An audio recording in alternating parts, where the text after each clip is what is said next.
Meditaciones eucarísticas y novena de la adoración real, perpetua y universal al Santísimo Sacramento del altar,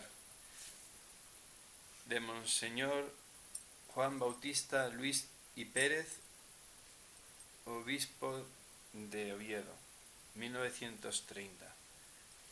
Ampliación de la primera meditación. Declaraciones de la presencia real de Jesús en la Eucaristía. En la noche de la cena Jesús cumplió el anuncio y la promesa hecha en la sinagoga de Cafarnaúm. Los tres evangelistas llamados sinópticos, San Lucas, San Marcos y San Mateo, narran substancialmente lo mismo y las palabras de Jesús, claras, precisas, tremendas, creadoras del inefable misterio, ahí están escritas como con caracteres de fuego, imborrables, insustituibles, perennemente vivas y eficaces. Tomad y comed. Este es mi cuerpo. Tomad y bebed. Esta es mi sangre. Teniendo estas palabras su significado propio y clarísimo, convertirlas en figuras retóricas sería indigno crimen. Como dijo Busset, sería abandonar el camino real, ancho y espacioso, trazado por la mano de Dios al hombre para encontrar directamente la verdad y seguir, en cambio, las ignoradas y peligrosas sendas fingidas por el capricho humano. A. De las verdades de fe contenidas en la Eucaristía. La Iglesia no puede separarse de Cristo, como hicieron los judíos en el día de la promesa de la Eucaristía, y manteniendo viva la fe de Pedro y de los apóstoles, renueva indefectiblemente su confesión: Señor, tú tienes palabras de vida eterna. Por la virtud y poder de estas palabras nosotros creemos que debajo de las especies sacramentales se halla verdadera, real y sustancialmente el cuerpo de nuestro Señor Jesucristo, la misma carne que se inmoló en la pasión y la misma sangre que por nosotros derramada, el que nació de Santa María Virgen, el que fue resucitado de entre los muertos por el Padre y se sienta a su derecha en los cielos, Cristo totalmente Dios y hombre, su humanidad sacratísima y el Verbo al que está hipostáticamente unida. Se dice verdaderamente para que nadie pueda creer que la Eucaristía es una figura. No es una figura. No es una mera apariencia o un símbolo de Cristo. Se dice realmente para que nadie crea que está allí como objetivado, y puesto que la fe del creyente, y puesto por la fe del creyente, y en tanto en cuanto se produce el acto de fe en la Eucaristía. Se dice sustancialmente para que nadie crea que Cristo está allí solamente por su virtud, por los méritos que produce en los que reciben las sagradas especies, y no según toda su substancia. Todos estos errores, que con palabras dichas se excluyen, son otras tantas herejías porque llevan consigo la negación de la presencia real de Cristo en la Eucaristía y se separan de la doctrina revelada que la Sagrada Liturgia expresó bellamente en estos versos: Ave verum corpus natum de Maria Virgine, vere pasum immolatum in cruce pro homine. Salve, verdadero cuerpo nacido de María Virgen, verdaderamente paciente e inmolado en la cruz por el hombre. B. Testimonio de los apóstoles y de los primeros cristianos. De cómo lo entendieron los apóstoles y los primeros cristianos tenemos dos textos de San Pablo que son una nueva y explícita revelación de la cena eucarística y testimonio histórico incontroversible de la tradición apostólica. yo aprendí del Señor lo que también os tengo ya enseñado. El primer texto se lee en la carta a los Corintios 10, del 16 a 22. El cáliz de bendición que bendecimos o consagramos no es la comunión de la sangre de Cristo, y el pan que partimos no es la participación del cuerpo del Señor, porque todos los que participamos del mismo pan, bien que muchos, venimos a ser un mismo pan, un solo cuerpo. Los comentarios a estas palabras servirán para destruir el sentido obvio y natural de las mismas, no para esclarecerlas. El pan y el cáliz son la carne y la sangre del Señor. La Eucaristía, de la cual participamos por la comunión del pan y del cáliz, formando así un cuerpo místico con Cristo. El segundo se lee en la misma carta, en el capítulo 11, versículos del 23 al 29, porque yo aprendí del Señor lo que también os tengo ya enseñado, y es que el Señor Jesús, la noche misma en la que había de ser traidoramente entregado, tomó el pan, y dando gracias lo partió, y dijo a sus discípulos: tomad y comed, este es mi cuerpo, que por vosotros será entregado a la muerte. Haced esto en memoria mía. Y de la misma manera el cáliz, después de haber cenado, diciendo: este cáliz es el Nuevo Testamento en mi sangre. Haced esto cuantas veces lo bebiereis en memoria mía. Pues todas las veces que comiereis este pan y bebiereis este cáliz, anunciaréis o representaréis la muerte del Señor hasta que venga. Todo el dogma eucarístico, conforme fue revelado a San Pablo por el Señor y conforme era practicado por los primeros cristianos, se halla contenido en las precedentes líneas.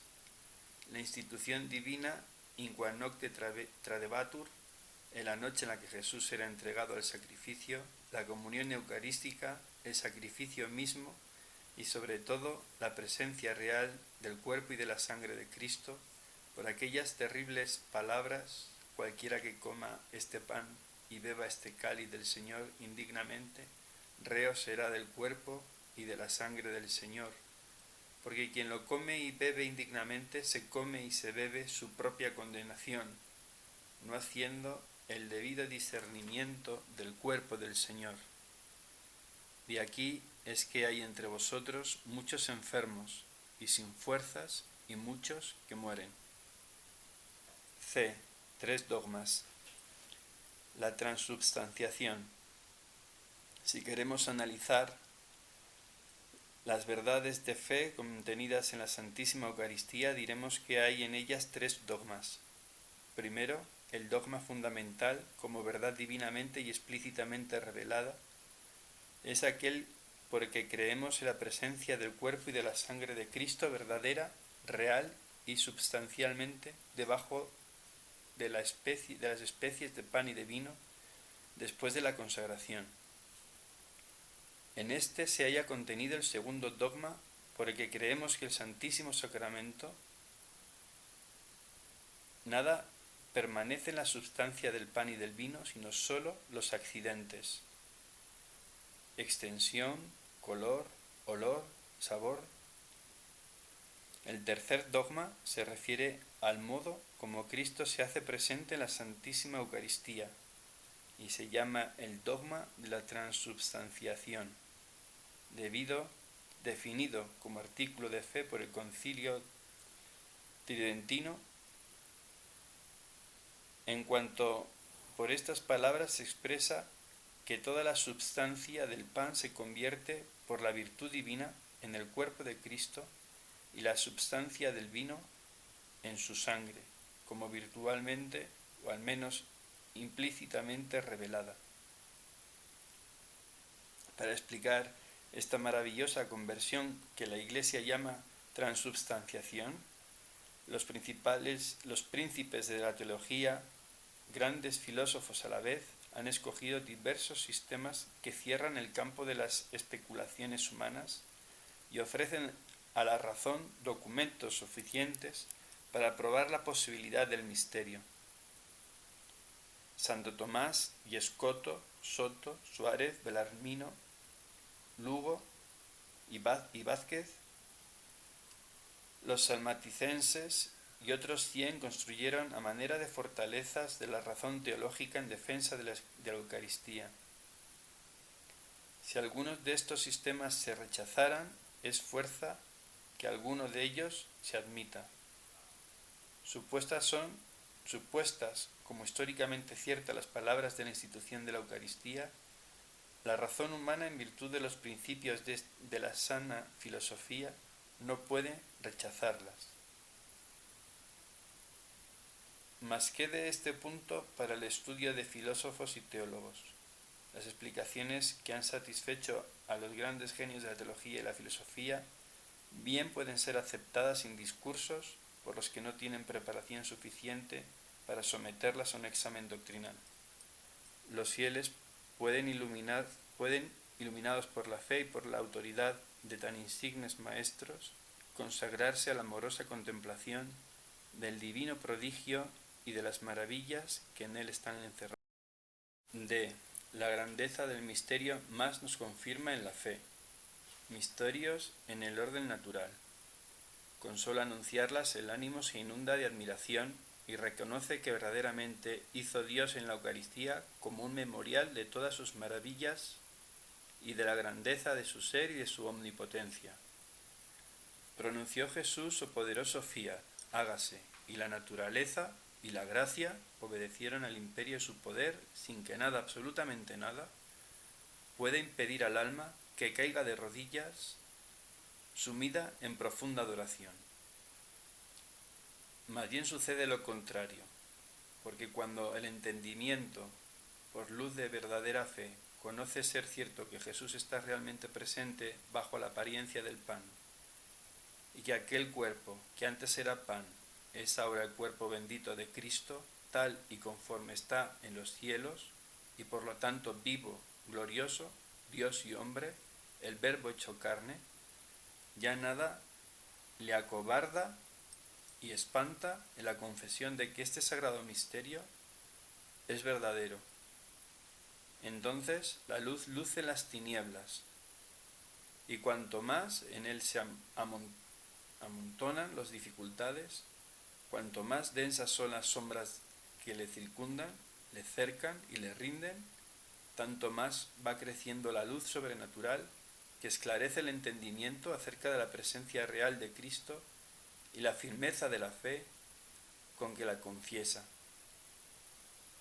Diríase que el alma más se deleita y enamora del misterio cuanto más profundo es, porque así mejor demuestra la grandeza y el poder y el amor de aquel que por amor le instituyó.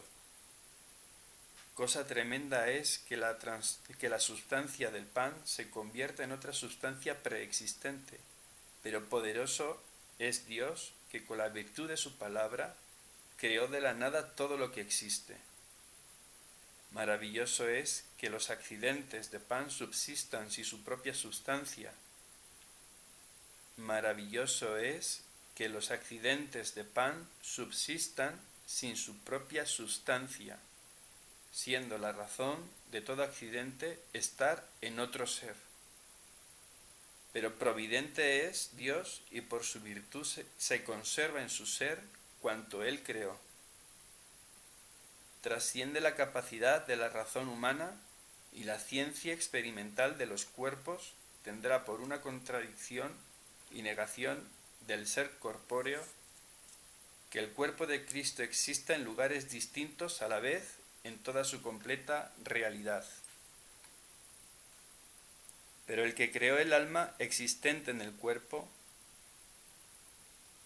toda en todo él y toda en cada una de sus partes, y los espíritus puros, libres de toda exigencia material, presentes allí donde se aplica su virtud, podrá también colocar el cuerpo de Cristo sin inmutación suya, sin que abandone el reino de su gloria, allí donde le atraiga la virtud ministerial del sacerdote, en incontables lugares de la tierra, para existir como una sustancia libre de tiempo y de espacio y de todas las exigencias naturales de los cuerpos que no pertenecen a la sustancia de los seres.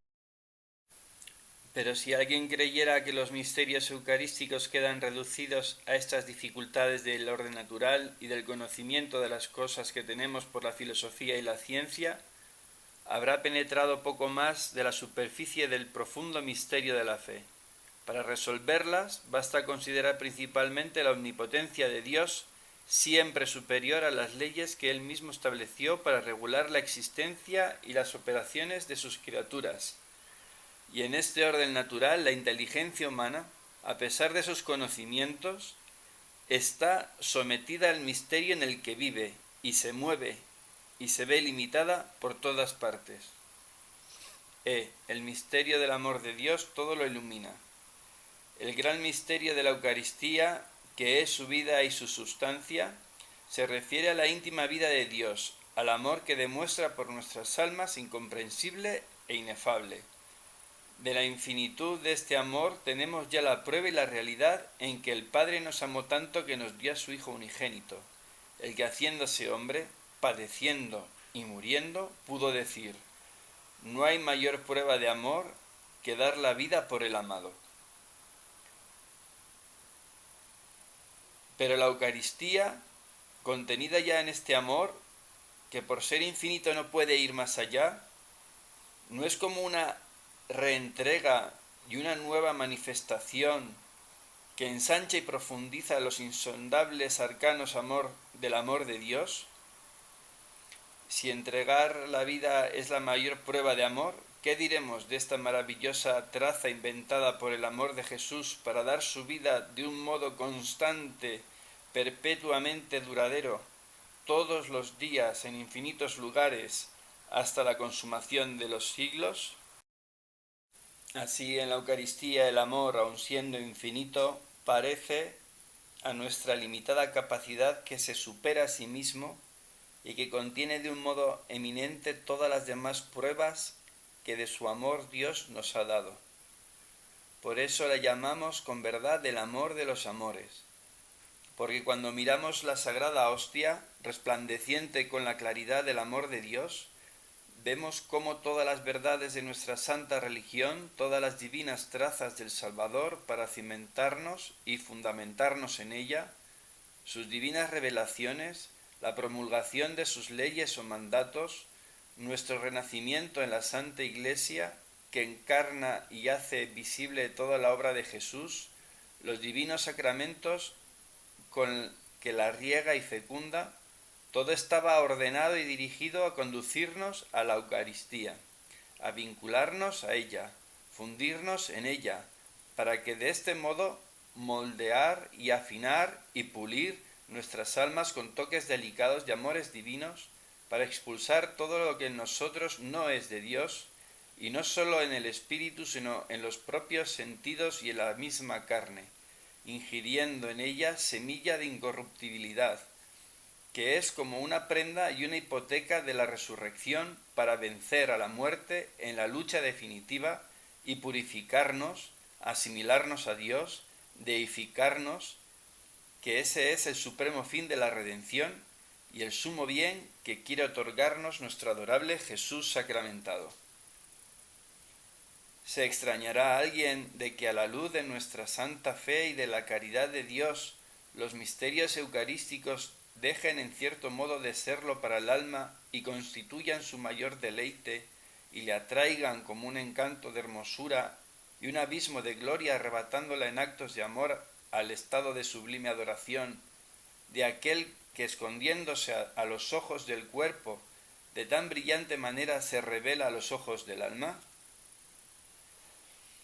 De semejante manera, aunque de un modo muy inferior, cuanto más el hombre reconoce en el orden natural la excelencia de un Dios creador y con ello afirma el grandioso misterio del origen de los seres, tanto más penetra en la grandeza de la creación, y cuanto más se ensanchan los espacios ante su vista, dilatándose en profundidades infinitas, en las que aparecen nuevos insospechados mundos, cuyas evoluciones son otros tantos misterios, tanto más crece su admiración, su reverencia, su amor hacia el soberano de todas las cosas, y agitada el alma con una emoción intensa, se postra enajenada ante el esplendor y las maravillas del poder de Dios.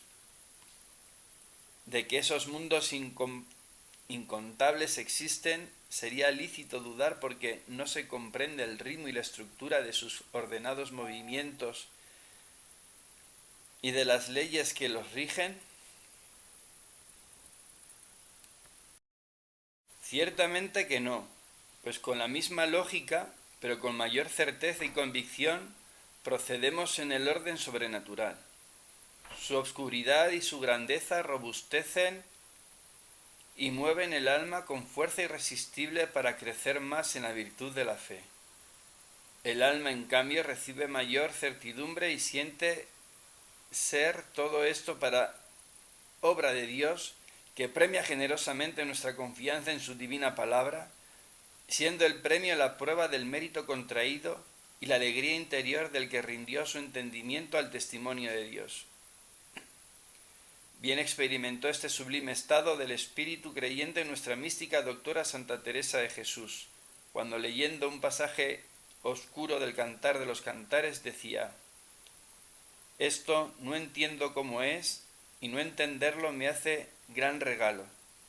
Bienaventurados los que creen en Jesús y no se escandalizan de sus palabras». Oh Dios Salvador crucificado, hazme arder de amor, fe y empeño por la salvación de mis hermanos. Comunión espiritual. Creo, Jesús mío, que estás realmente presente en el Santísimo Sacramento del altar. Te amo sobre todas las cosas y deseo ardientemente recibirte dentro de mi alma. Pero no pudiendo hacerlo sacramentalmente, ven al menos espiritualmente a mi corazón. Podemos en este momento hacer alguna jaculatoria, alguna oración como: Jesús mío, Dios mío, o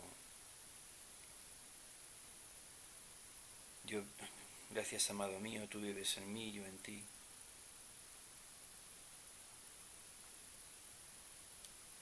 Como si ya te hubiese recibido mi abrazo, Señor, todo a ti. Oh Jesús mío, no permitas que me aparte de ti. Nos vemos en el sagrario.